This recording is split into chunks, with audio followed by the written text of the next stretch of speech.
Good morning. Thank you for joining us. I'm Jared Morris, and this is Grace Morris, this time sitting on the tiny chair with Settled Christianity. And I know we haven't been able to put out like a really well regulated video in the last 2 weeks. It's been really hectic. Obviously, last video we talked about going out to Iowa for the Spiritual Warfare Conference, and we just got back. We just drove down for one day to North Carolina, which is a lot closer, and we went to a youth rally down in North Carolina called the National. It's Old Time Youth Rally. It's at New Manna. I can't remember exactly. Yeah, I think it's called the National Old Time Youth Rally.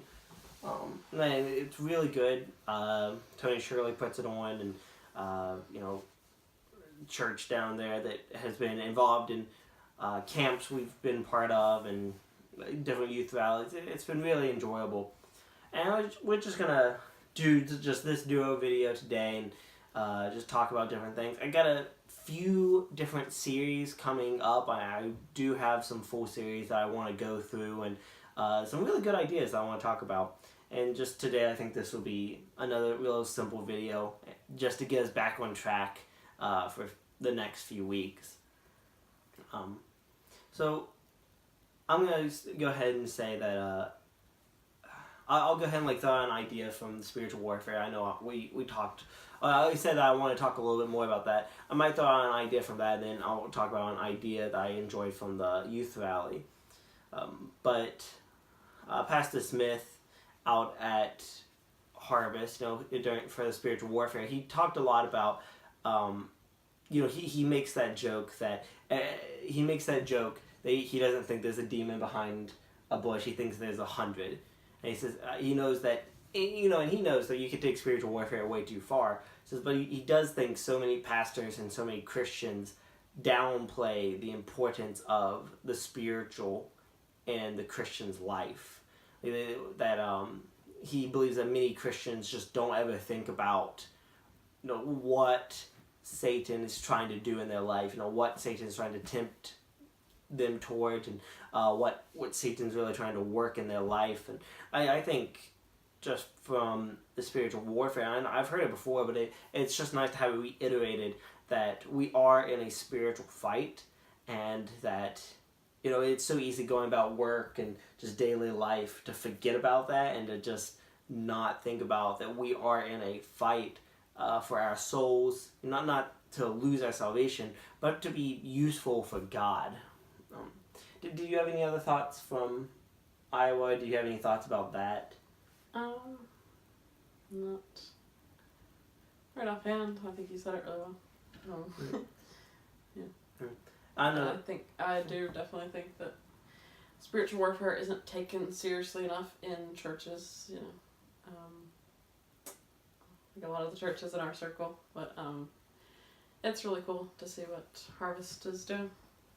Yeah, I know we've talked about as well that Harvest for the Spiritual Warfare Conference has always been extremely open, very transparent about issues.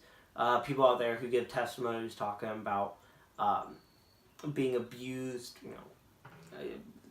telling their stories of cutting or drinking or drugs or something, and being very honest about what they've gone through. And Grace and I have really, Grace and I have both really wanted to be transparent in our lives. It's one of the things I remember before we got married, just admiring the fact that she wanted this transparency. She wanted to help people and honestly help them with the problems that they're struggling with. And this is something that I want to accomplish through my preaching, and she wants to accomplish through her counseling and through her teaching. And I think that's really important. Any thoughts about transparency? Anything? I think it's really important. I don't think you can have a super effective ministry if you're not transparent and if people don't take you seriously as being an honest and real person. So I just think that's obviously a pretty major deal, even though, people want to, kind of push it aside and say, no, I have to, act like I'm perfect, or I have to, just go by these guidelines that everyone says you're supposed to go by. But I think you're going to be less effective if you honestly are, if you are that way. So. Yeah, and I like what she said the other day, where she said that, of course, in a lot of these situations, you have to give up something to really get something. And sometimes you have to give up a little bit of your comfort. You gotta, push yourself into a kind of an awkward circle. Oh yeah. In order to. I forgot. Yeah. So bad at remembering the thoughts that I say. But yeah, I mean, it is kind of giving up some of your privacy, I guess. So it's giving that up, but I feel like it's gaining a lot more. It's gaining trust, and it's gaining the ability for people to be able to come to you and talk to you about the problems, and for you to be able to help them through those problems. So. I think once you've broken that circle, it becomes a little bit easier to talk about problems that you've struggled with. And once you've committed yourself to talking about and have started having these conversations. But I do want to jump into the idea that I have from the youth rally. Tony Shirley is one of my favorite preachers, and I love his focus on Christian history, church history, and just talking about he had a whole sermon just about people who've influenced him. And it reminds me of that verse in Hebrews. I don't recall that, I can't quote it perfectly, but he talks about, think about those that have trained you, taught you. I think it's towards the very end of the book, either 12 or 13. And he talks about, think about the ones who've trained you, implying seemingly that they are dead, remembering the end of their conversation. And that's kind of what Tony was talking about, that there were people who came before us, who've lived the Christian life, who've accomplished what we hope to accomplish. And if we want to cast them aside just because they weren't perfect, or if we want to cast them aside because they aren't, modern, or they don't get some, or we don't completely agree with them, if we want to cast them aside, then we're going to lose out on a huge amount of practical information that is so important. And I totally believe in, I totally think that each generation has a job to pass it on to the next, but each generation also has the job of looking back to the previous generations to learn how to do the Christian life better and how to reach out to the world better. Which one is your favorite story? Message or? Yeah, they're just down there. I know.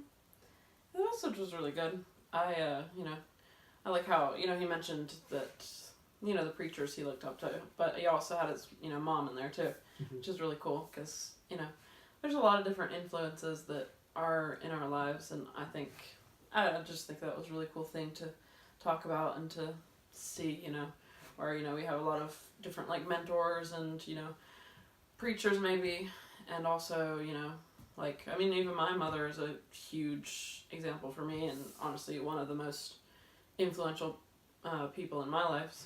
My life. I'm not a cat. I don't have 9 lives.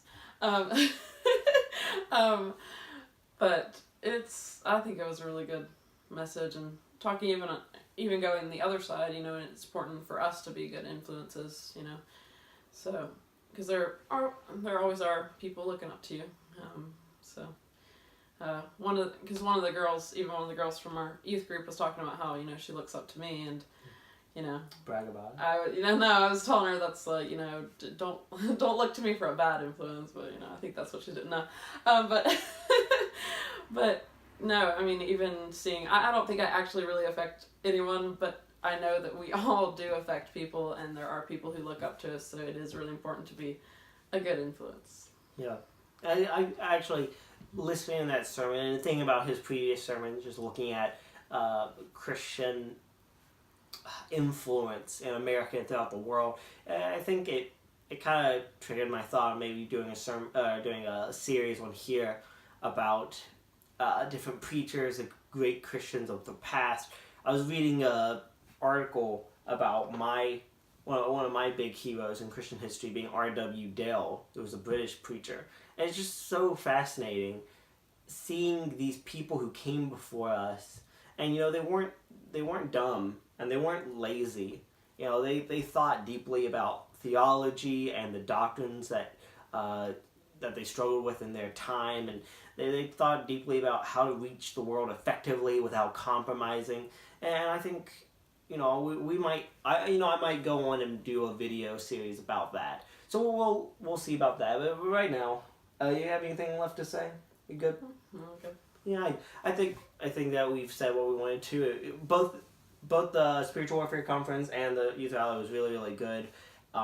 If you want to look up Harvest Baptist Church out in Fort Dodge, or if you want to look up New Manna, you can probably find both Pastor Marvin Smith and Tony Shirley. And then Stephen Cox. From Yeah, Bible Stephen Baptist Cox. Church.